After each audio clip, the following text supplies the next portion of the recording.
नमस्कार दोस्तों, YouTube channel N universe 22 में आपका स्वागत है। आज हम इस वीडियो में आपके साथ डिस्कस करेंगे सेंट्रीफ्यूजिंग कास्टिंग के बारे में। और इस कास्टिंग को प्रेशर कास्टिंग भी कहा जाता है और यह स्पेशल कास्टिंग टेक्निक के अंतर्गत नॉन मेटालिक मोल्ड कास्टिंग में सेंट्रीफ्यूगल कास्टिंग का एक टाइप है।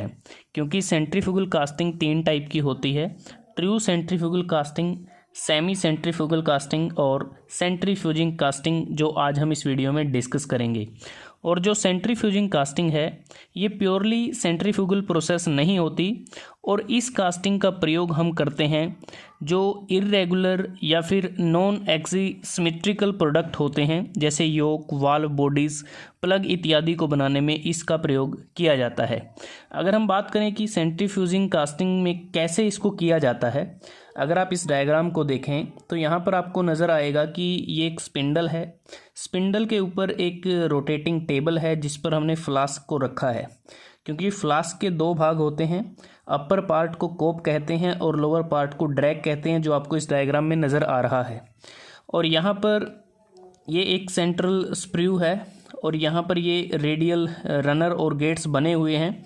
और यहाँ एक जो लैडल हमने यूज़ किया जिसके अंदर मोल्टन मेटल है, उसको सेंट्रल स्प्रू के माध्यम से इसमें पोर किया जाएगा।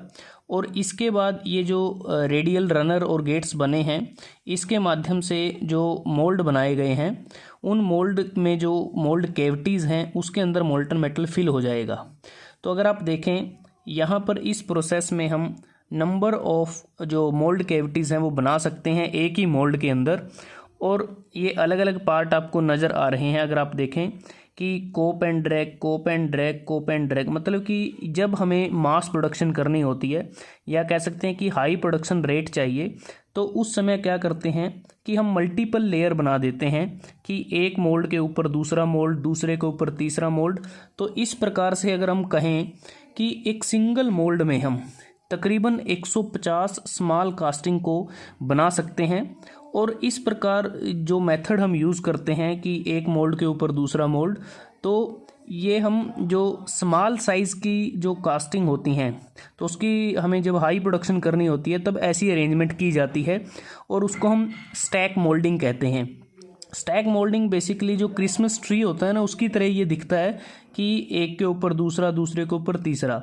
और इसमें क्या होता है कि अगर आप देखें, ये डायग्राम आपके सामने है कि ये जो सेंट्रल जो पार्ट है, जो सेंट्रल स्प्रू है, तो यहाँ पर मोल्टन मेटल को पोर करते हैं और यहाँ से जो अलग अलग ओपनिंग आपको नज़र आ रही हैं, जो रेडियल रनर और गेट्स आपको नज़र आ रहे हैं, इनके माध्यम से अलग अलग मोल्ड कैविटीज़ में मोल्टन मेटल चला जाता है।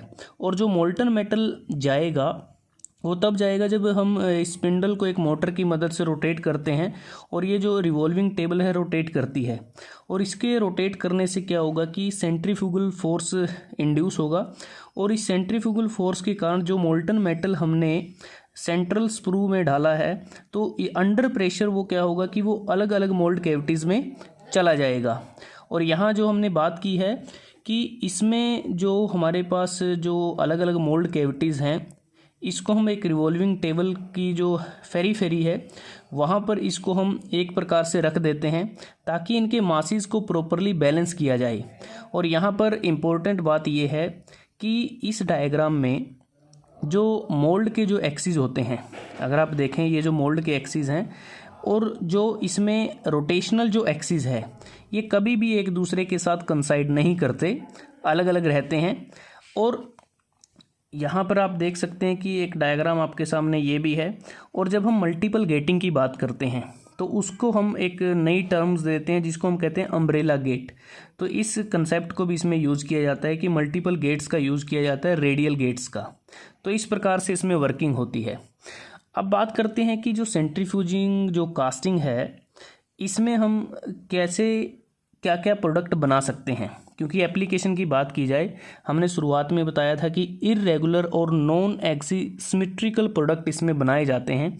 अगर आप ये डायग्राम देखें, इसमें योक बनाया जा सकता है जिसे हम ट्रांसमिशन सिस्टम में यूज़ करते हैं, वाल्व बॉडी बनाई जा सकती हैं, वाल्व बोनेट बनाए जा सकते हैं, पिलो ब्लॉक बनाए जा सकते हैं जिसमें हम बीयरिंग को रखते हैं, और इसके अतिरिक्त बीयरिंग की कैप बनाई जा सकती हैं, स्मॉल ब्रैकेट बनाए जा सकते हैं। तो ये कुछ एप्लीकेशन है सेंट्रीफ्यूजिंग कास्टिंग की, और इसकी कुछ एडवांटेज भी हैं और कुछ डिसएडवांटेज भी हैं।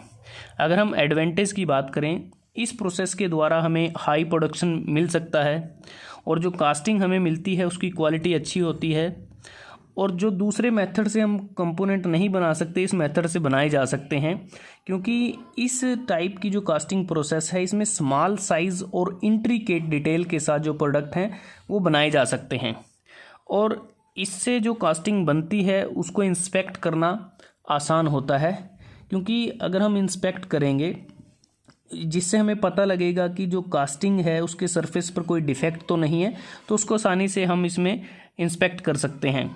और जो कास्टिंग हमें मिलती है वो काफ़ी डेंस होती है और उसकी मैकेनिकल प्रॉपर्टीज़ बड़ी अच्छी होती हैं। तो इतनी सारी एडवांटेज के बाद इसकी कुछ डिसएडवांटेज भी हैं, वो इस प्रकार से हैं कि इसका जो मेंटेनेंस है वो ज़्यादा मेंटेनेंस हमें इसमें करनी पड़ती है, और सभी मेटल्स के लिए ये प्रोसेस उपयुक्त नहीं है, और इस प्रोसेस को करने के लिए हमें स्किल्ड ऑपरेटर की आवश्यकता होती है, और इसमें जो सेटअप होता है उसकी जो इक्विपमेंट कॉस्ट होती है वो ज़्यादा रहती है, और इसमें सभी तरह की जो शेप्स हैं उसको कास्ट करना थोड़ा पॉसिबल नहीं है। तो दोस्तों, आज हमने इस वीडियो में आपके साथ डिस्कस किया सेंट्रीफ्यूगल कास्टिंग का एक टाइप सेंट्रीफ्यूजिंग कास्टिंग के बारे में। अगर यह वीडियो आपको अच्छा लगा, आप इसको लाइक कर सकते हैं, शेयर कर सकते हैं अपने दोस्तों के साथ, स्टूडेंट्स के साथ, और NUniverse22 को सब्सक्राइब करना ना भूलें। जल्दी हाजिर होते हैं एक नए वीडियो के साथ, तब तक के लिए धन्यवाद। आपका दिन शुभ रहे।